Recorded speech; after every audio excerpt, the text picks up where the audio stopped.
যে শিশুটি প্রায় ৬ দশক আগে হারিয়ে গিয়েছিল বলে ধরে নেওয়া হয়েছিল, সেই শিশুই বৃদ্ধ বয়সে আবার ফিরে এসেছে নিজের জন্মভিটায়। এই গল্পের নায়ক দেলোয়ার হোসেন দুলাল চৌধুরী। এমন অভাবনীয় ও অবিশ্বাস্য ঘটনার সাক্ষী হল চাঁদপুরের মতলব উত্তর উপজেলার ষাটনল ইউনিয়নের কালীপুর চৌধুরী বাড়ি। এই অলৌকিক ও রোমাঞ্চকর প্রত্যাবর্তনের গল্পটি যেন কোনো সিনেমার চিত্রনাট্যকেও হার মানায়। আমি তো কল্পনা করতে পারি না যে আমার ভাইকে আমি ফিরে পাবো।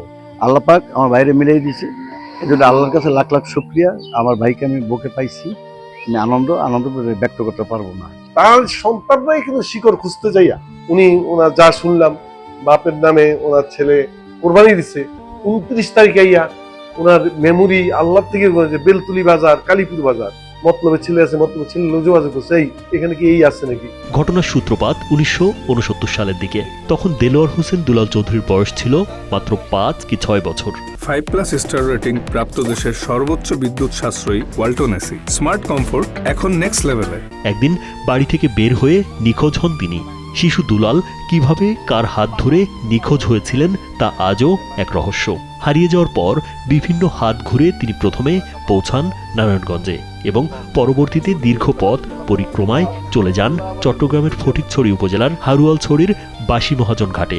চাচার যাইতাম, আমি শুধু চাচার সাথে যাইতাম, আর কেউ না। তার নাম বলবো ও বন্ধু বান্ধব পাই আসতেন, আরো ওদের সাথে খেলতাম। আমি ছোটবেলা আমার এখনো মেধার একটু মেধার ছিল। ওই ল্যাংটা দিয়ে বলা যায়, এখানে একটা মাদ্রাসা দিল, মাদ্রাসা থেকে একটা রুটি নিয়ে আমি চলে গেছি। রুটি গেছি আমি নিজেও জানি না। আমার ছেলে জিজ্ঞেস করতে যে আপু আমার দাদার নাম জানো?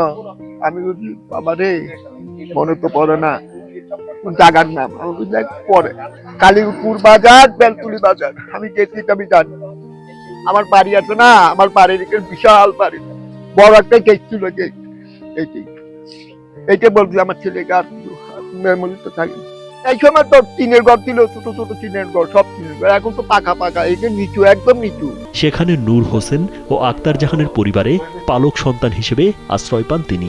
পালক পরিবারে 6 ভাই ও 2 বোনের মাঝে সবার বড় সন্তান হিসেবে অত্যন্ত স্নেহ, আদর ও যত্নে বড় হয়ে ওঠেন দেলোয়ার হোসেন।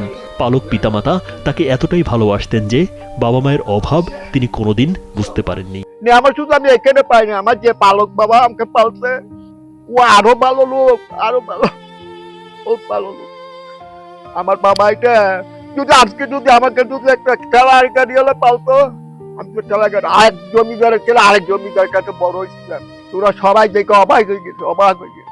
আমার বাবা এরকম জমিদার, ও এত যে আদর দিয়েছিল আমাকে, সব কিছু ভুলাই ফেলছে। আমার সব কিছু ছোট থাকলেও ভুল, এত আদর করতো, বেশি আদর করতো আমাকে। তবে পরিবারের অঢেল ভালোবাসা পেলেও আশেপাশের মানুষের অবমূল্যায়ন থেকে রেহাই পাননি তিনি। প্রায়ই সমাজের মানুষের কটু কথা বা নিচু চোখে দেখার বিষয়টি গায়ে লাগত দেলোয়ার হোসেনের সন্তান ইমাম হোসেন আকিবের। এই সামাজিক খোঁটা ও তীব্র আত্মসম্মান বোধ থেকেই নিজের মনে এক তীব্র তাড়না অনুভব করেন ইমাম হোসেন। মূলত সেই জেদ থেকেই শুরু হয় শেকড়ের সন্ধান। এই খোঁজাখুঁজির আসল দ্বার উন্মোচিত হয় এবারের কোরবানি ঈদকে কেন্দ্র করে। আমরা ছোটবেলা থেকে আমার আব্বুর বাড়ির বর্ণনা শুনে আসছি, আমরা চিটাগংয়ে বড় হয়েছি। আব্বু সবসময় বলতেন আমার বাড়ির পাশে লঞ্চঘাট আছে, আমার বাড়ির পাশে নদী আছে, বিশাল বড় এক নদী আছে, কিন্তু উনি কখনোই এগুলোর নাম বলতে পারেন নাই, কোনো স্পেসিফিক লোকেশনের কথা বলতে পারেন নাই।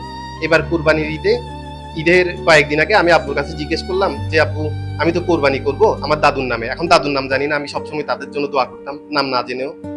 তারপরে আব্বু একটু পরে বললেন যে তোমার দাদার নাম খুব সম্ভবত শামসুল আলম হতে পারে। বাবার স্মৃতির ঝাঁপি থেকে আরও একটি অদ্ভুত কিন্তু শক্তিশালী ক্লু বেরিয়ে আসে। দেলোয়ার হোসেন জানান তার এক চাচা তিনি এলাকার নামকরা ফুটবল খেলোয়াড় ছিলেন। এছাড়া লবণতলা নামে একটি পুরাতন লঞ্চঘাটের কথাও তার স্মরণে আসে। বাবার মুখে এই সামান্য অথচ অদ্ভুত সব বিবরণ শুনে দমে যাননি তথ্য ও প্রযুক্তির এই যুগে বাস করা সন্তান ইমাম হোসেন আকিব। তারপরে উনি ধীরে ধীরে সময় নিয়ে বেলতলি বাজার, কালীপুর বাজারের কথা বললেন। পরবর্তীতে আমি গুগল সার্চ করলাম, গুগল সার্চ করে দেখি যে এই ঘটনা এগুলো হচ্ছে চাঁদপুরে, কিন্তু আব্বু সবসময় বলতেন উনি নারায়ণগঞ্জের। বাবার শৈশবের স্মৃতি ধরে গুগলে কালীপুর বাজার ও মেঘনা নদী খুঁজতে শুরু করেন। ম্যাপ দেখে তিনি ধারণা করেন বাবার স্মৃতির সঙ্গে মিল থাকা স্থানটি চাঁদপুরের মতলব উত্তর এলাকায় হতে পারে। অনুসন্ধানে সহযোগিতা করেন বিশ্ববিদ্যালয় শিক্ষার্থী সহ স্থানীয় সংবাদকর্মীরা। পরবর্তীতে আমি ম্যাপ খুঁজে দেখলাম, গুগলের সহায়তা নিলাম, আরো এলাকার মানুষজনের সহায়তা নিলাম, এখানকার যারা আছেন তাদের মাধ্যমে আমি নিশ্চিত হতে পারলাম যে কালীপুর বাজারের আশেপাশে কোথাও একটা ওনার বাড়ি হতে পারে। উনি বাড়ির বর্ণনা দিলেন যে বিশাল বড় একটা সিংহদ্বার টাইপের একটা ব্যাপার ছিল। পরিবারের প্রবীণ সদস্যরা পুরনো বাড়ির কাঠামো, আম গাছ, পেছনের খাল, পুরনো গেট ও জমিদার আমলের লবণের ঘাট এর তথ্য মিলিয়ে দেখেন। পাশাপাশি দেলোয়ার হোসেনের শারীরিক গঠন, গায়ের রং এবং শৈশবের পায়ের বিশেষ দাগও হারিয়ে যাওয়া দুলালের সঙ্গে মিলে যায়। জানি যে আমার একটা কাকা মানে হারানো গেছে, পরে আমার কাকা যেন ফোন দিছে আমার বাসায় আমার আম্মুর কাছে, আতঙ্কি হয়ে গেছি যে আসলে আমার কাকা আবার আসছে। পরে আমি সাথে সাথে ফোন দিচ্ছি। এখন আমরা ওনাকে পেয়ে খুব গর্বিত এবং আনন্দিত। চৌধুরী পরিবার সত্যি ওনাকে পেয়ে খুবই আনন্দিত এবং গর্বিত, এবং এই কাজে যারা আমার সাথে যোগাযোগ করছে এই প্রযুক্তির মাধ্যমে এবং আমাকে লিঙ্কটি তৈরি করছে, সবাইকে আমি ধন্যবাদ জ্ঞাপন করতেছি। সে আজকে বেঁচে আছে, খুব খুশি হয়েছি, খুব শুক্রিয়া আলহামদুলিল্লাহ। আল্লাহ তাআলা আর হয়া দেব, তার শেষ সন্তান হয়া দেব। দেলোয়ার হোসেন ছিলেন 3 ভাইয়ের মধ্যে ছোট। বড় ভাই ও বাবা মা আর বেঁচে না থাকলেও মেজ ভাই মুকুল চৌধুরীর সঙ্গে প্রায় 60 বছর পর তার আবেগঘন পুনর্মিলন ঘটে। দীর্ঘ অপেক্ষার অবসান ঘটিয়ে দেলোয়ার হোসেন ফিরে পান তার প্রকৃত ঠিকানা, চাঁদপুরের মতলব উত্তর উপজেলার 60 নং ইউনিয়নের কালীপুর চৌধুরী বাড়ি। রাজীব বিশ্বাস, কালবেলা।